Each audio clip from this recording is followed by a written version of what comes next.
Hello everybody, my name is Nedim Protasevich. I'm the owner of company Air Group. Air Group make beautiful books like you see here. These books, they are ready and preparing for a Russian market. Not only, we make also for different country for East, the books. We make also the biggest Quran in the world. And later I can show you some photos if Mr. Frankel permit me, because you have only 20 seconds. Okay, thank you.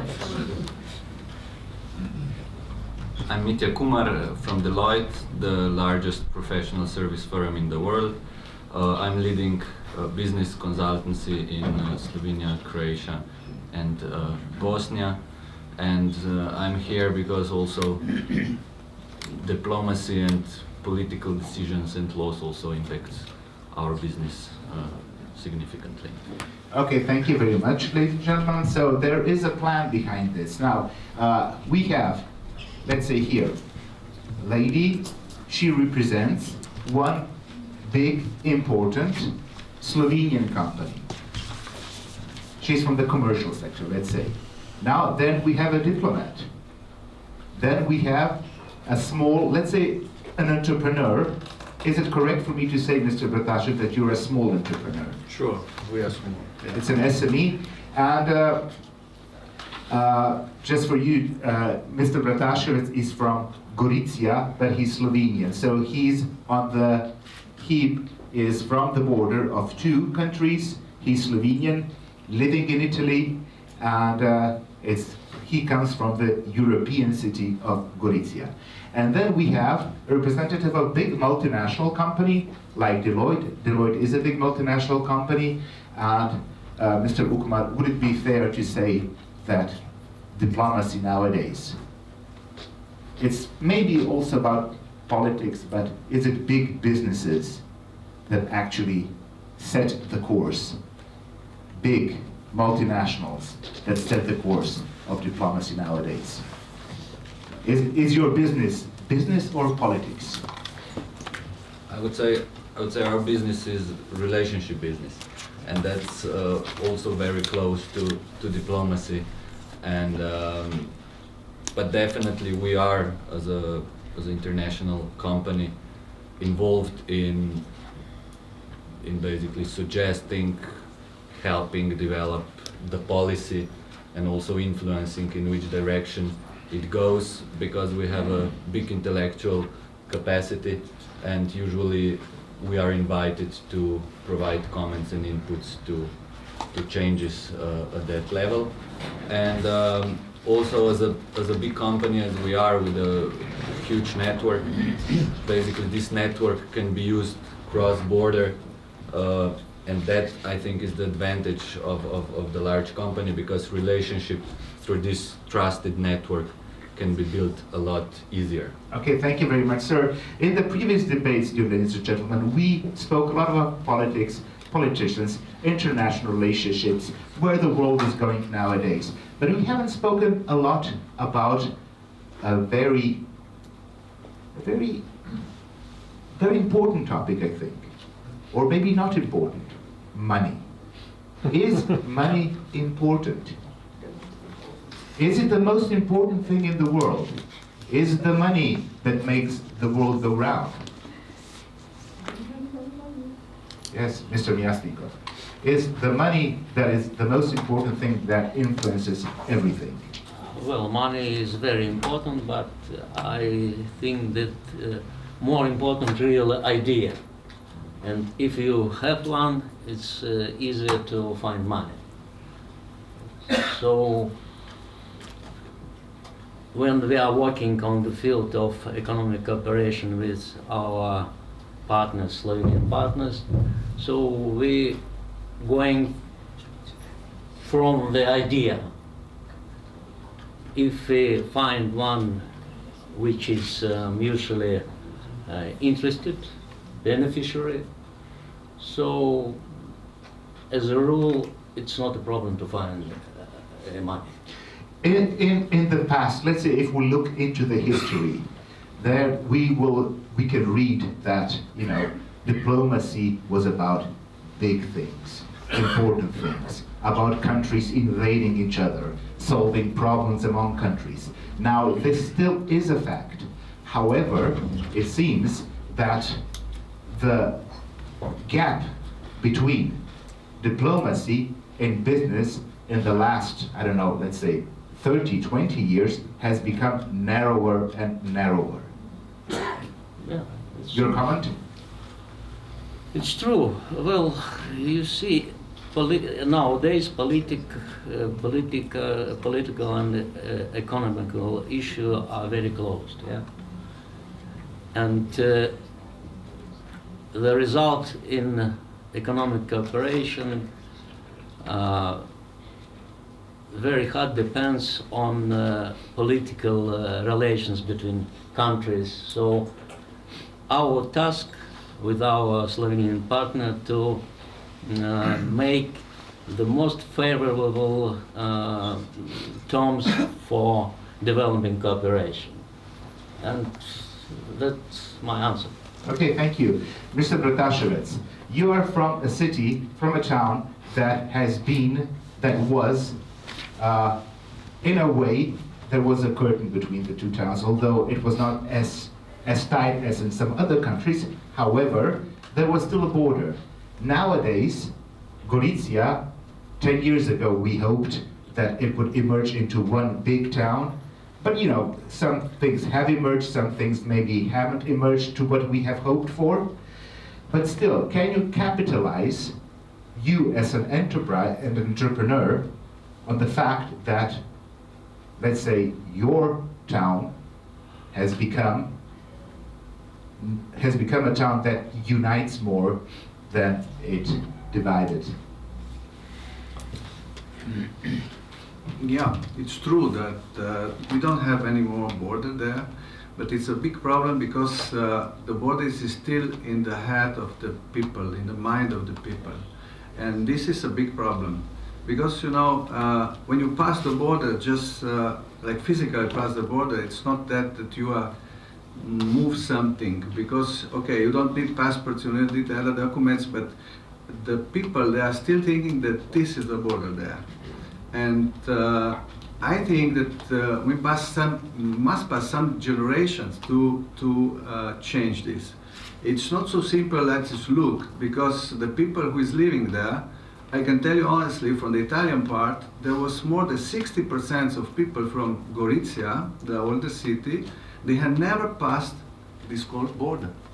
And this is a big problem, because they're still thinking that in this part of Slovenia now, they are still living, I don't know who, birds, I don't know who, because they are afraid to pass this border. So in their heads, it's in their mind, it's still border there.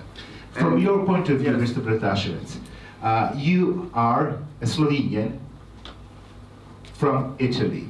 And in the old times, you are young, but still you remember those times probably. Yeah? Sure. Do you consider yourself nowadays as an Italian or Slovenian? And only two answers are possible, A or B.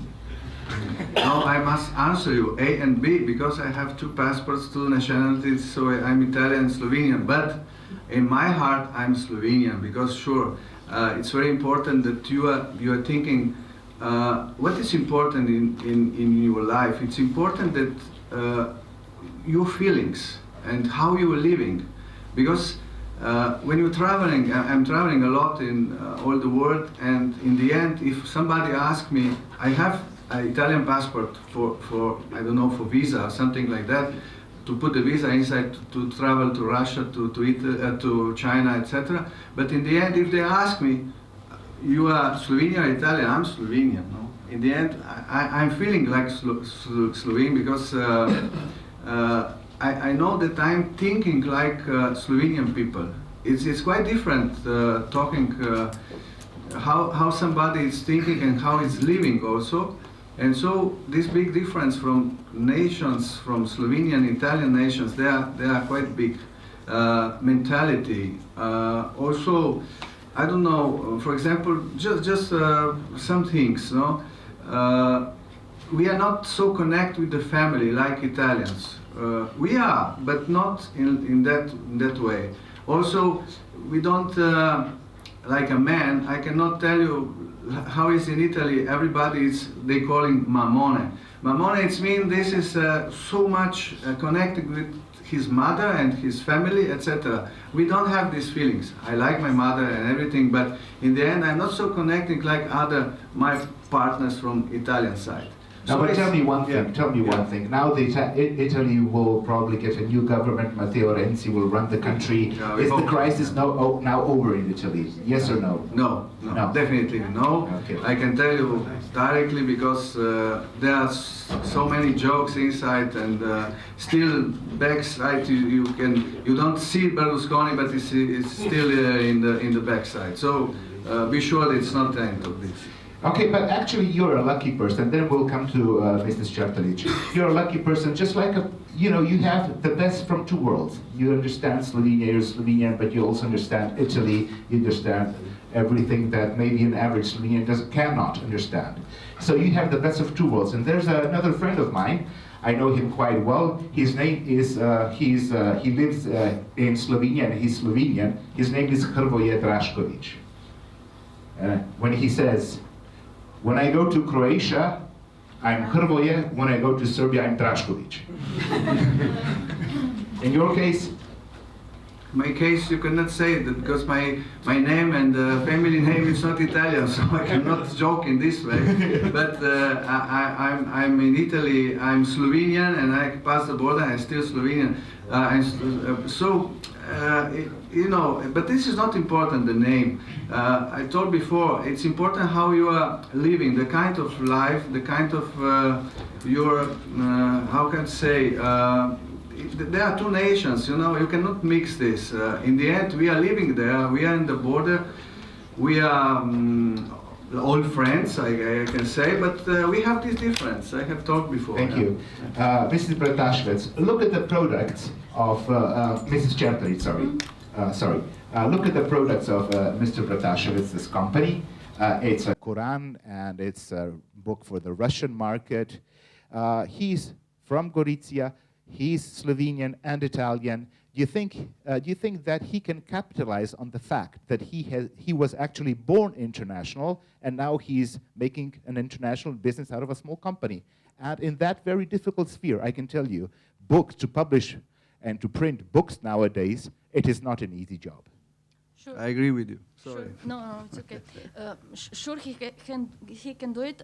We have quite a similar experience because also the Port of Koper is neighboring Italy, and it's quite close to Croatia. We are a member of NAPA, North Adriatic Ports Association, and right now we are also facing quite tight competition between ports, but still from the European perspective, from the global perspective, from also national perspective, it's quite an important issue also from top-level political issues in order how to plan the infrastructure, how each port shall be connected to the hinterland markets. We are all influencing and we are all fighting for quite the same area, for quite the same international businesses. And in our way, let's say, we are quite a small market, Slovenian, 2 million of people. Italy has a really big hinterland, and we also face that they are quite strong on the international affairs, on the policy, on the institutional level. And being so small, being at the same time quite flexible in languages, in culture, because also in the Port of Koper, a lot of people speak Italian, a lot of people speak Croatian. At the meetings, we really experience we are quite fighters for our needs, for our interests. And although all this international perspective, we see that everyone is still looking for the proper corridor to the markets. We are not so democratic and really open to give also the chances to the competitors. So. Okay, thank you. Now, I have a question for Mr. Ukmar. And, sorry. Kumar, I'm sorry. K-U-U-K, sorry. Mr. Kumar. Now, now I have a question regarding the port of Koper. I'm a permanent resident of Piran, and I see many people coming to Piran, and you know, there was a guest of one of my friends. He works in the port of Hamburg in Germany. And then he climbs on top of that hill beside Piran and there goes, you over there, there is Monfalcone. There is Trieste. And here to the right, there is Koper. And the guy from Hamburg says, oh gee, why isn't this one port? Why isn't this one port? And you, from Deloitte, you know everything. Because whenever I speak to companies like you, you are the best at everything. Well, sometimes Deloitte or KPMG, I don't know who is better, but I have the feeling that you guys know everything. Why isn't that a single port? And would it make sense, you know, to combine those ports? And then we come to Rijeka, of course. Yeah. Well, And then Venice. I think that's not such an easy question to answer. But But it's very easy for you. You're a Yeah. business consultant. You're an Yeah. auditor. You know everything. Come on. what I believe could be definitely joined is kind of a infrastructure behind. I don't know now that much about ports, but definitely I think this region should become kind of a transportation logistics point together. And I think part of the infrastructure going from this coast to the inland should definitely be shared and joined. So I do you don't know. think it's a wise business decision to have those ports in a way collaborate closer with maybe the goal to having a single port? Yeah. I think it is. Okay, now, yes, sure, we'll come Yes, to yes, you. I yes, know. no. Do you think it would make sense, you know, for those business people at all those ports? And ports are, you know, always something somewhere in between politics and business, always, because it's a regulated operation. How would you recommend to Mrs. Chertalic start this negotiation? And please, Mr. Kumar, you know how they should do it, because you as a business consultant know how to influence public policy. And this is a question of business diplomacy. Next question will go to Mr. Miasnikov, because you're an expert at that as well. How I would start this is basically with building relationships between the boards and the people and starting a smaller, let's say, joint project. And out of that, try to make a successful story and then prove with probably some study what would be the benefits of it. And who would you do that study? I don't know. Deloitte. Deloitte could, yeah. No, we are just reflecting on this at this moment, and we don't see this need, let's say, because otherwise each port shall be specialized in some cargo groups. At the moment, we are all multi-purpose ports, and then we shall, in this way, influence too much on the market, where we believe that it's important to have free competition. We also asked other people, let's say in these days, right, because it's a quite hot topic, everybody said that at the moment, Koper is 50 years in advance, let's say, of Italian ports. And if we will go in tighter cooperation with them, we will lose our development potential of this moment. So we have to go more efficiently on our development onwards. Just this. And also other kind of... No study. Sorry. No study. No, we did study, let's say, because all of us, the most growing cargo group is container business, for sure. We did indeed the study because every port is increasing its container business, and we did the study if we need additional capacities in the ports for containers. And the study was till 2030, the potential of all Napa ports shall be 6 million of TEUs.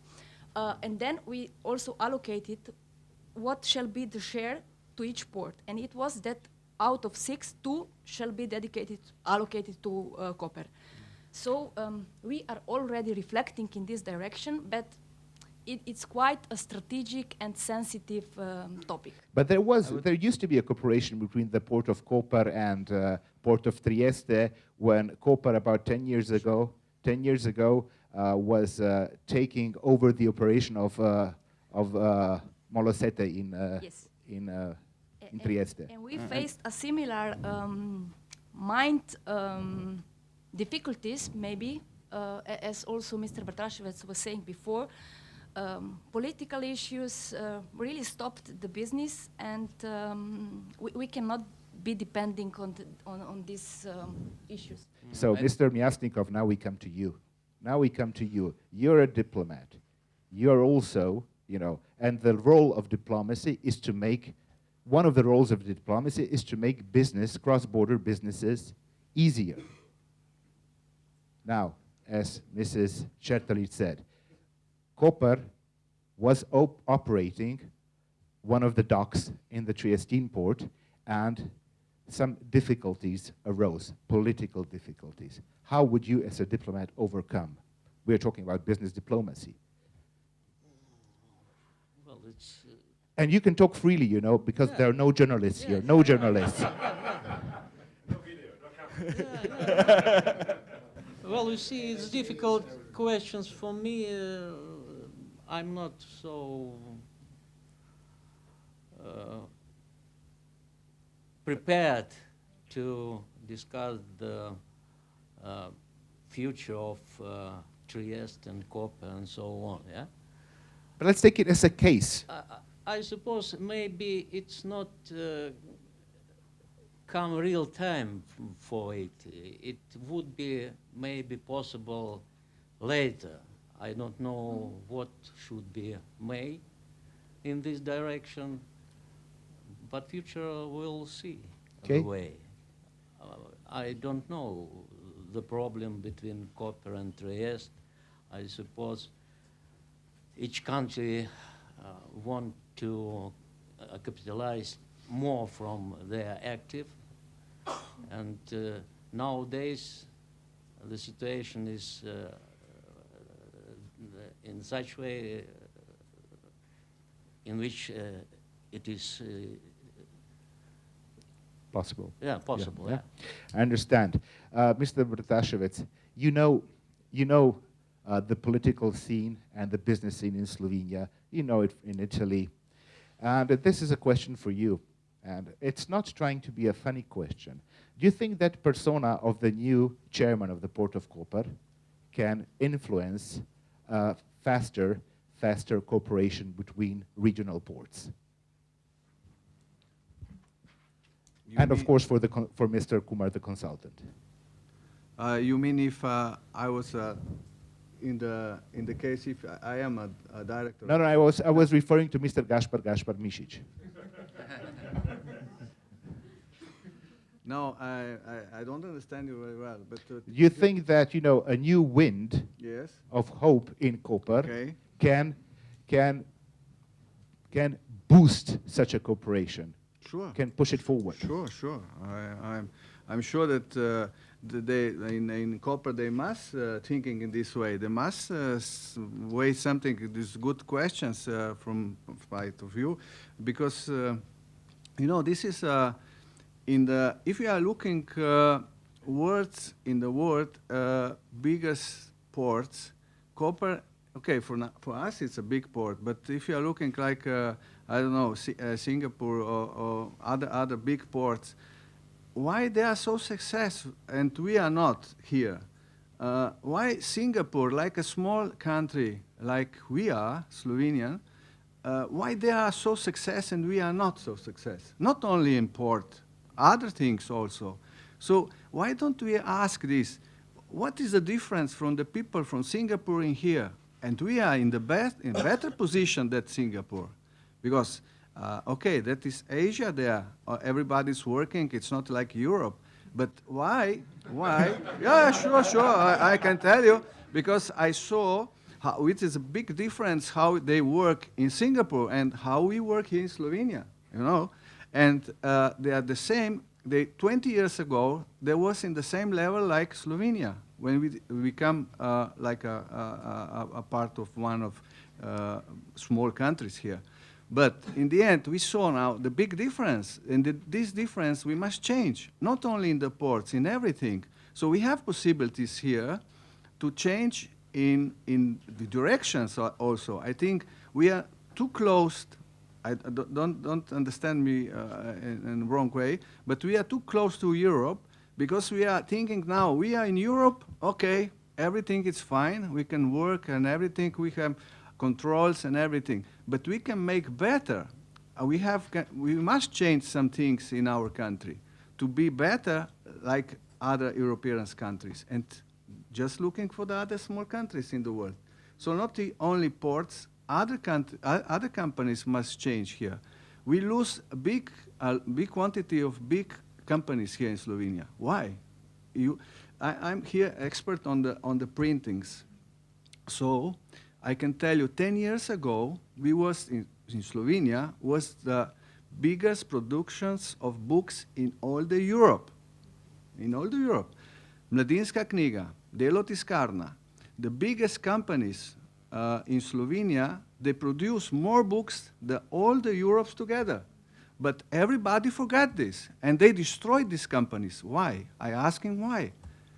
It's some private interest behind. It's something who we don't know.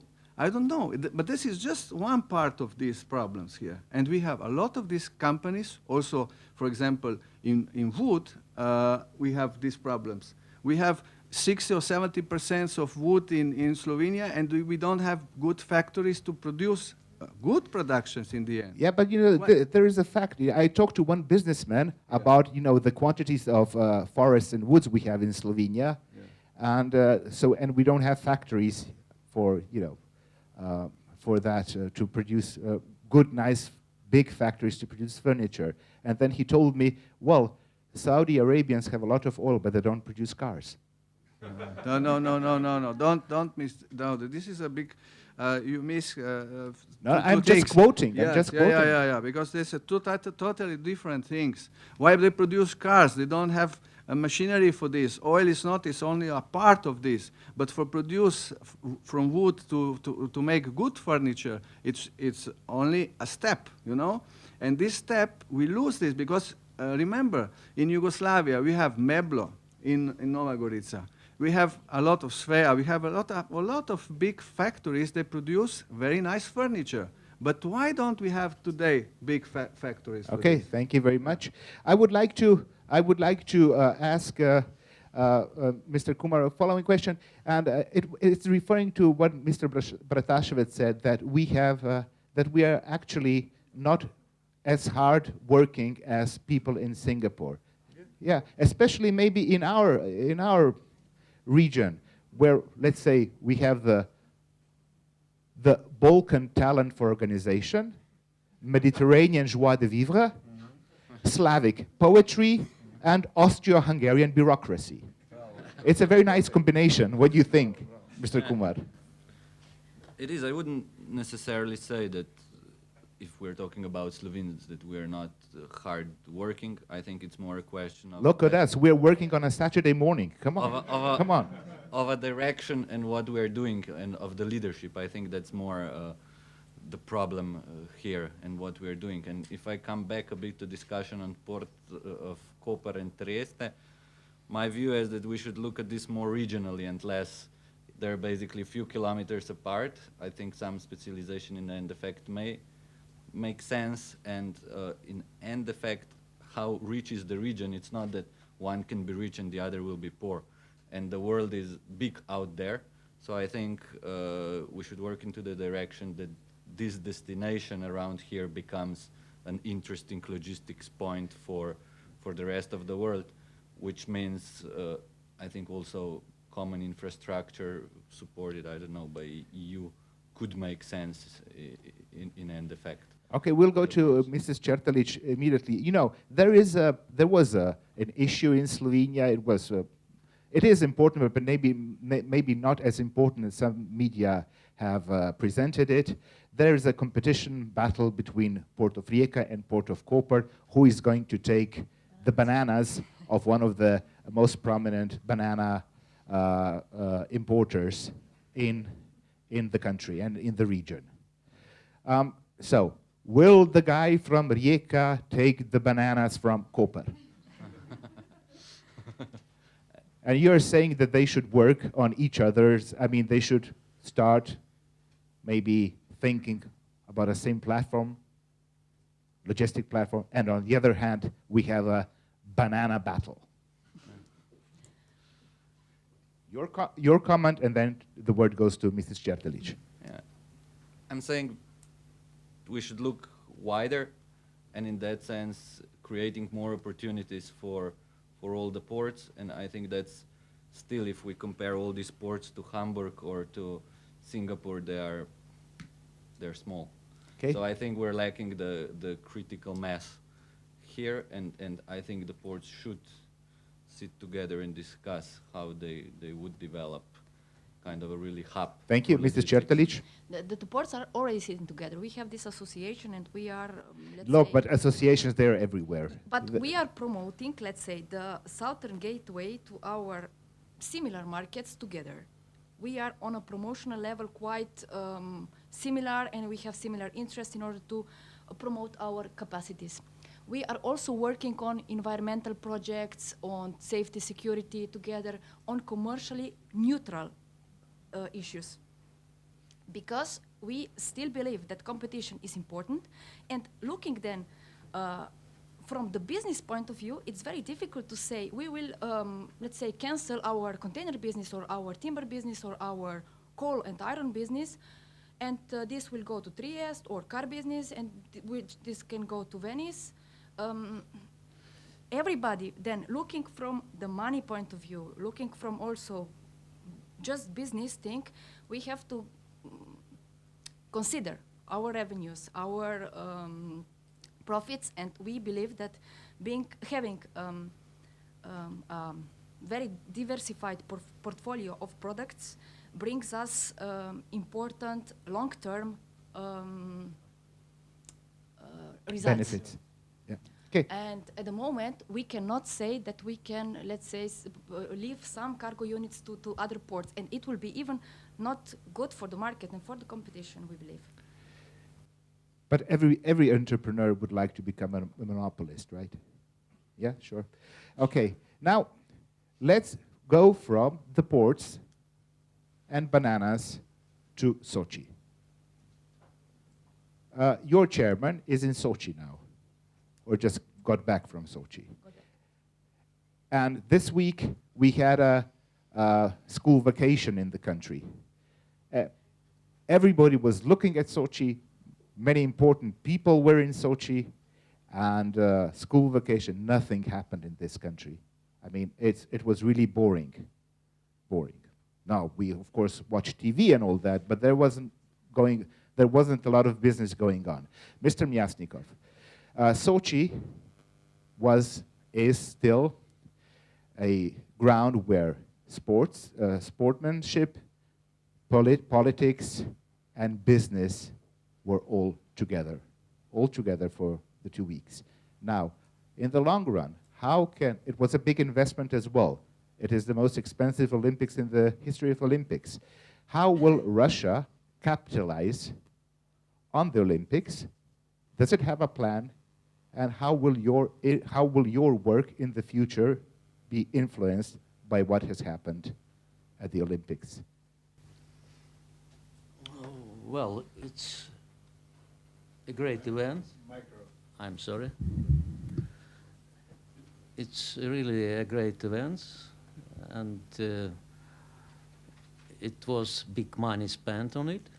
I don't want to discuss if it was in right way or no. We can read media, newspapers, and make your own decision.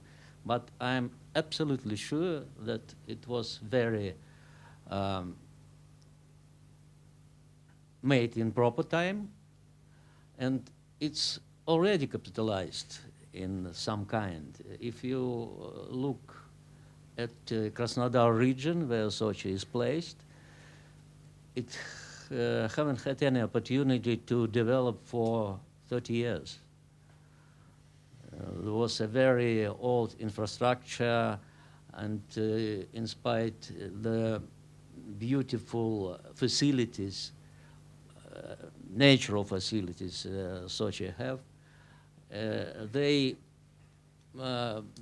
began to lose their clients. I mean, Russian tourists, foreign tourists, and after that, after this Sochi, after these events, I suppose it would be much attractive in this kind. It's first goal, yeah? The second goal, so all the objects which were built in Sochi for these Olympic Games, they investment in the future of national sport, yeah? You know that we are not very successful in many kind of winter sport, yeah? Especially in our big territory, yeah? It's accumulated in Moscow, in St. Petersburg, in Novosibirsk, and some other big town, but let me say, in Sochi there was no possibility, right? And it's a very perspective area, and so now they have opportunity to develop this winter sport, and of course this object will be used by the whole Russian for preparation, good sportsmen and so on. Thank and you. Not professional, yeah. Thank you very But, much, sir. Wider. Sure. I mean, for wider people, for you And- understand that. Now, Mr. Kumar, they have invested, the Russians, I'm not sure about the figure, but more than, I think, about 1 GDP, Slovenian GDP in the Sochi Olympic Games, the Russians have, yeah? Quite a lot. To your estimations, sir, what should be the return on investment of Sochi? And please, number-wise. I didn't look at the figures. One But, Slovenian GDP. He's a consultant. He should know everything. Yeah.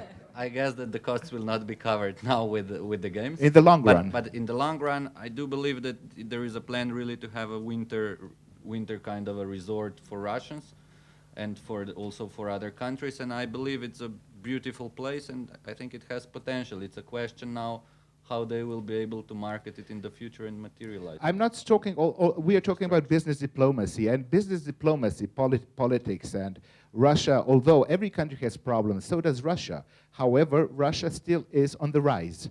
Now, from the long-term perspective, such Olympics can contribute to a more successful business diplomacy, and in the long run, that can bring a return on investment.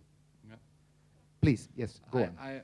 I agree, of course, and in this course of action there could be mistakes made, and there could be also positive. So it's then up to the actors what they really get out of it, and the relationships they build, and the stands they take. So I think it's just one event where sports brings people together, that they can also less informally, in more relaxed atmosphere, discuss other important issues, and from there, being kind of in a spotlight, as Russia is with all the diplomats, could also bring some definite benefits which are difficult to measure in monetary terms immediately.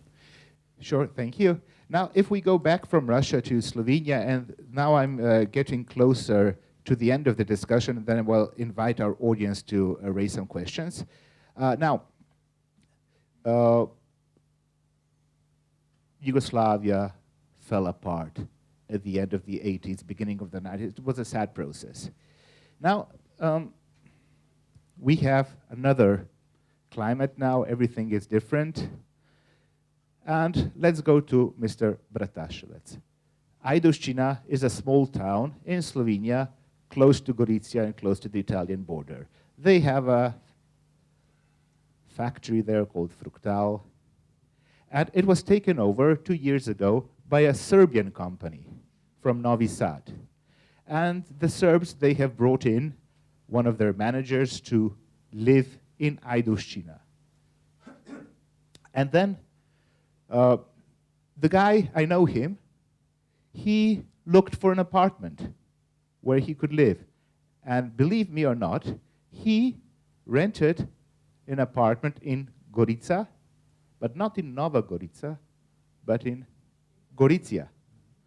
Now, I find it very interesting, you know, a Serbian company takes over a Slovenian company from Ajdovščina, and then the guy lives in Gorizia because of the real estate prices, which seem to be, and the quality seems to be more, seems to be better, the relationship. Your comment to that? Yeah, it's very simple because he's a good manager. He was looking for everything best in that region. So the factory in Ajdovščina, then he saw that immediately it's best to living in Italy because he has less costs there and better apartments normally. So he's taking all the good adventures in this region. So I think it's a good businessman. He will be more and more successful in his life. No? Now, but tell me one thing. You know, when we talk about restaurants, and restaurants are quite important for businessmen living abroad. Now, where are the better restaurants, and where is the better wine? On the Italian side or on the Slovenian side? Oh, this is also simple, very simple.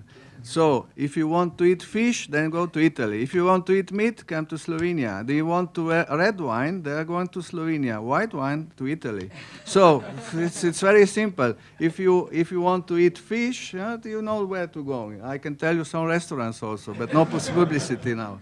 But also, you know, and this was from former Yugoslavia. I mean, the meat was perfect and it's still good in Slovenia.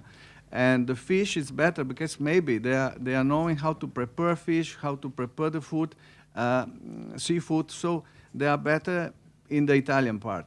But if you want really to eat very good meat, so you come to Slovenia, and this is simple. So you have the hors d'oeuvre, fish hors d'oeuvre, in Italy. Go for the meat to Slovenia, and dessert back to Italy. Don't forget gas, in Slovenia. And gas. Okay. Okay. Very nice. Now, you know, we have been talking actually the whole time about globalization. Globalization does a lot of things to business diplomacy. Now, has the curve changed its direction? Are we now in the era of deglobalization? And what effect can this have on business diplomacy as such? Has the world, due to the crisis, due to the unrests and yearns for democracy in some other countries, and maybe with the slowing down of the Eastern tigers, I mean, are we facing now a world of deglobalization? And of course, this is a very difficult question, and it should be addressed to Mr. Kumar. I think, of course, there are different movements in the world. Like China's population will get older. Businesses are always looking to optimize their costs and be competitive. And I think here the technology has a very important role as well, where probably the development in robotics area and 3D printing things that will in fact lead, I think, to more deglobalization production sites, because also smaller sites able to react faster to consumer needs and be cheaper in terms of logistics, I think is a model that probably has future given the technological development. So I do believe that this could take place, but for some industries probably still size will matter, and this will stay for some time. The definition of business diplomacy is the following, is as follows.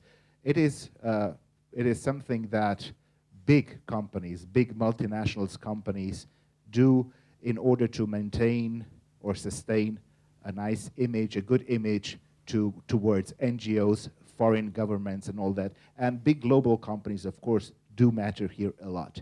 Do you think in the near future that because of some sort of a deglobalization process, the influence of such big companies will become bigger or smaller? I think what is big is growing, and if you don't grow, you go. So I think the biggest companies will still try to increase their size and will have a worldwide influence. And through diplomacy, it's very important how these companies also approach this area and basically communicate with the governments. Also, Deloitte is influenced in its business by decisions of the Commission in other countries outside of EU with decisions of the government. So it's also our interest as the company to know what's going on, to follow on changes, and also to try to influence in a positive way the outcomes. Deloitte is a good sign. I mean, it's a good representative of globalization. Also, Deloitte in Slovenia, because you have a chairman from Belarus living in Piran at the Croatian-Slovenian and Italian border, more or less. So it's a funny world. Now, dear ladies and gentlemen, it is your turn. I would like to invite you to raise some questions, and I think Mr. Geiser is very impatient to do so. No, you can talk for hours. I will hold the microphone for you. Yeah, it's true. I would like to take just the floor for a few seconds. First of all, thank you, Peter. Thank you very much, Masha, Andrei, Nedian, and Mitya for coming and accepting our invitation. I would like to be provocative on the Luka Koper. I have a clear question to you. But first of all, let me say one thing. When I called the president, the new president of Luka Koper, he told me that unfortunately he was unable to attend our event because he will be in Sochi. And then a few minutes later, I received the same message from the President of the Republic. So I understood perfectly that, unfortunately, it was not the right time for our session. But I'm very, very much proud because this session is very good. Thank you, Peter, for that. But what is the point? I met, when Gaspar Micic told me that he was going to send Masha, I was very much happy because we met for the first time 2 years ago on a plane in a terrible night, starting from Treviso on a terrible flight of Ryanair. And why we met? We met for business diplomacy. Yeah. What we were going to do. She was on the plane going to Brussels in order to convince the Commission, to convince the Slovenian government to do something. And I was on the same plane in order to convince the European Parliament to convince the Slovenian government to do something. So there was a wonderful triangle. And I understood that, of course, Masha was very much tough. And we have a second thing that we have in common. In 2 years, Masha changed many presidents, and in 2 years, I changed many presidents. So the third point is, I knew all your presidents. Unfortunately, I have also another position that is to be the counselor, the advisor of the Minister of Foreign Affairs. And we had a very tough discussion with your last but one boss about Luka Koper and the development. And of course, this is an environment that is a clear, typical environment of national interest. So we were trying to understand what we have to do with Luka Koper. And my clear question was to your former boss. Okay, I saw all the Excel presentations, all the figures, seeing that everything, I know I'm long, everything is going to Hamburg. And then we have Venezia, Ravenna, Trieste, Koper, and Rijeka. And Monfalcone, sorry. And I straightly asked your boss, okay, now tell me, what is the national interest of Slovenia and the interest of Luka Koper to do? Do you want to be alone, or is it better to have one unique port organized in the northern of Adriatic region? The answer was, for me, surprising. We want to be all together. For us, is better. So this is not the competition that you are presenting. Sorry. Okay. just starting from the description of Laris, we met really on the plane, and it was connected to. Did you have time to talk? Did you get a chance to talk? Okay, just to say, in last year it was from the European Parliament. It was confirmed the corridors which shall enable the trans-European transport network, meaning how shall the logistic nodes and the ports be connected by the infrastructure. We were excluded from the Baltic-Adriatic corridor. The Baltic-Adriatic corridor in the first proposal of the Commission went from the Baltic Sea to the North Italian ports, North Italy. Koper, although servicing Eastern Europe and it's really business connected with all these markets, did not have the branch to the port of Koper. So how powerful the lobbying of Italy is in this, at this institutional level. That's why we had really to fight in order to get the branch to Koper, because it was really, from the expert side of view, from the logistic point of view, needed. So it is just a case that confirms that these top-level things are not so theoretically logical always, and that business diplomacy, top-level national powers are still fighting for each country. Okay, thank you. There is another question from the audience. Yeah, sorry, just 1 second. Go on. Yes, Masha? No, I just wanted to answer to the main question, let's say, of Laris. This week we are really talking about this whether collaborating within the North Adriatic more between ports or not. It is also a thing between the trilateral agreement between Slovenia, Croatia, and Italy. How shall the national government support ports coordination? And also, due to this experience with the corridors and other experiences, we noticed that Slovenia, that our port has to fight for itself, for its corridor, to have the impact, to have the direct connection with the markets that we serve. Let's say, if we have a container going from Far East to Budapest, we do not need a connection between the port of Koper and the port of Trieste, because the container goes via a corridor linking the port to the hinterland. It was the discussion having a direct link between Koper and Trieste. It's a quite strategic option, and we also, I took just a homework for myself. I called a lot of people using our port, also multinational companies, Maersk Line, also Hamburg Port Authority, because we are also together in the European Seaports Organization, ESPO, and they have a lot of experiences, and they somehow respect us. And we asked, how do you cooperate within the northern ports? Is it a cooperation? You see things that you have in common? You see also, because they visited all our ports, an opportunity for us to cooperate more. And the guy said to me directly, don't be stupid, because you are all multi-purpose ports.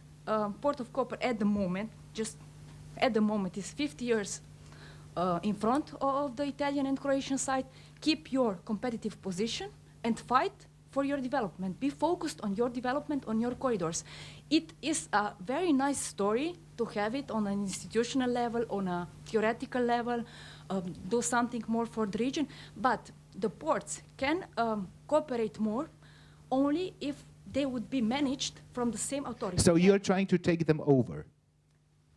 You're trying to take them over? But since in these political games, Italy is so institutionally strong, Slovenia, from the diplomatic point of view, from also my personal opinion, is that cannot afford this kind of influence at the moment. Okay, Because thank you. we are not, Thank in you. a position. We talked about before a solution for Sochi and how that could be arranged, because for the ports this is a little bit harder.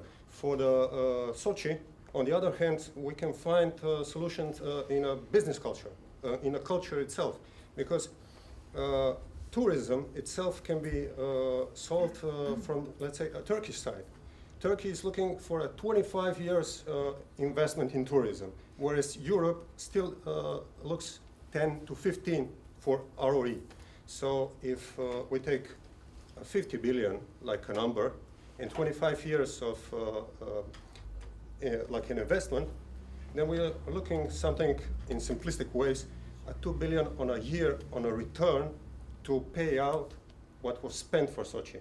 So whatever else is an extra can be, it's a gain for Russia. And So it's a return on investment can be calculated, and there is a return on investment, of course. but if you take an approach from other countries. Sure. Thank you very much. I hope we fulfilled our mission, my guests and I. I hope you had a nice time. Enjoy the wine, and I can tell you, red or white, nonetheless, it's best in Slovenia. Thank you for your attention.